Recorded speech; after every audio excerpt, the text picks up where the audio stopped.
I am beginning to think that maybe I'm looking at Skyrim's storylines in completely the wrong way. Those of you who've seen my old reviews of all the other major storylines will know that I've had no end of bad things to say about just about every one of them, and yet I love the game itself regardless. Everything just feels so half-baked in Skyrim story-wise, though. We meet characters that barely get developed and are expected to feel something at their deaths. We are introduced to plots that are resolved before they have time to feel significant. It's a running theme throughout Skyrim, and the main quest of the DLC Dragonborn is no exception. On the face of it, here's what happens. You're attacked by cultists claiming that you are not the true Dragonborn, and discover that these cultists were sent on the behest of someone called Mirak. You take a boat to the island of Solstheim, and after miring in the pretty new architecture and scenery, though Solstheim's landscape is still very Skyrim-like, we ask the locals about Mirak to discover that everybody is vaguely aware of him but can't quite remember him, and that people are randomly becoming architects in the presence of certain stones. A mystery is afoot. We team up with a woman called Freya, I think it's Freya, and delve through a decrepit temple, at the end of which we find a book. We open the book and briefly see Apocrypha, or whatever that's called, and come face to face with Mirak.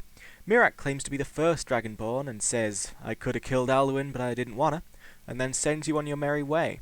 We head to Freya's papa's house to meet a fellow called whatever, Freya's papa. Was he called Shaman? Did he actually have a name? I can't remember. And he tells us that Mirak and Herma-Mora are connected in some way and a big threat, and you gots to sort it out. So you go meet a dude called Neloth who is like, "Yeah, I know all about the Black Books. Nobody knows what they are or where they came from. That's all there is to know. Ergo, I know everything about them." And then we go to a dwarfy ruin to find a black book, give it a read, and head to Apocrypha, which is this cool, lurid green place made out of sludge and tentacles and books. And we go on a jaunt, and we meet Herma-Mora, who's like, "Yo, if you want the power to beat Mirak, you must make Skald Village give up their secrets." What are their secrets? We don't know. We'll never know. We go back to Freya's daddy, and he's like, "Yeah, okay, I suppose I'll give up the secrets."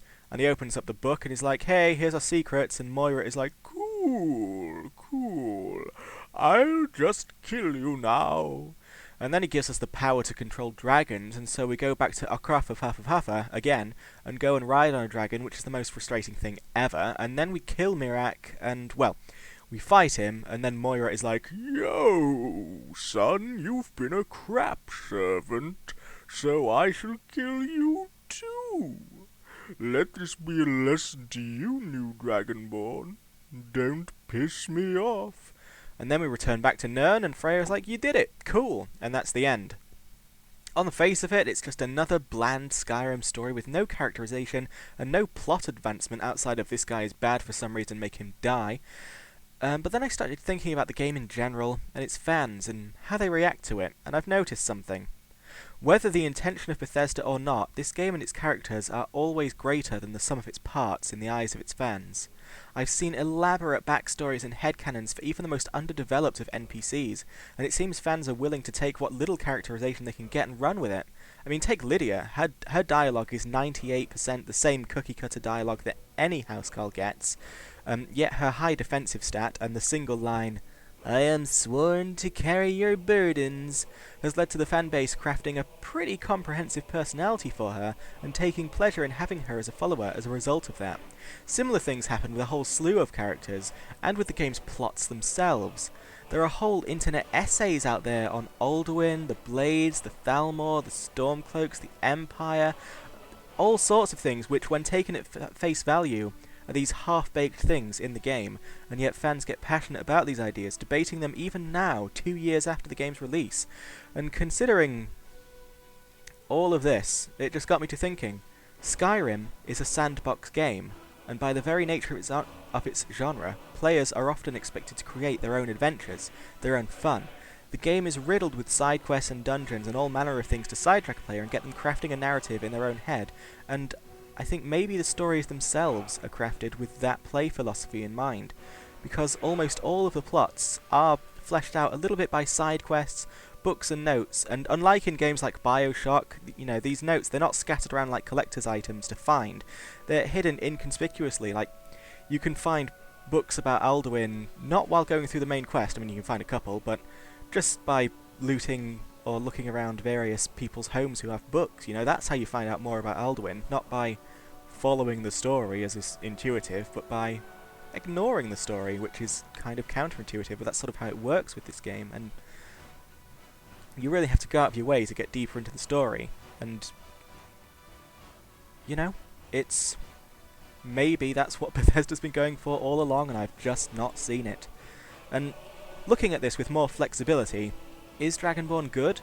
Well, of course it is. Solstheim might be small, but it is as densely packed as Skyrim itself, and filled with side quests that both flesh out the main quest, for instance a few quests which teach you a bit more about who Miraak actually is and was, and more about Moira's relationship with this island, as well as quests that introduce plots of their own, including callbacks to Morrowind, which would please Morrowind fans. I have a confession to make.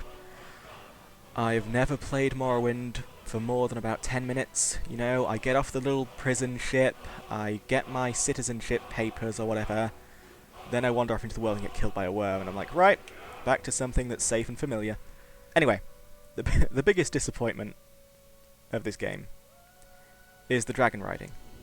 It added nothing to the main quest outside of a migraine, and the way it handles is frustratingly limited. Maybe you have more fun with it in the overworld, I'm not sure. I'm not particularly enthused to try. Right? But that horrible, horrible black mark aside, Solstheim is really great. There's a lot of new environments and a lot of new creatures, and, you know, a lot of new stuff for the fans with more imagination than me to play with. And in summation, this DLC is indeed good. I'd say it's worth your money, but at this point, new Skyrim players should just buy the Legendary Edition, because it's even better value. It still doesn't quite match the excellence of Shivering Isles, but then that was technically an expansion pack, though these days the difference is getting muddled. Nonetheless, Skyrim's 3 DLCs have been far better than Bethesda's Fallout 3 offerings, so things are looking up. Join me next time for Mass Effect 3.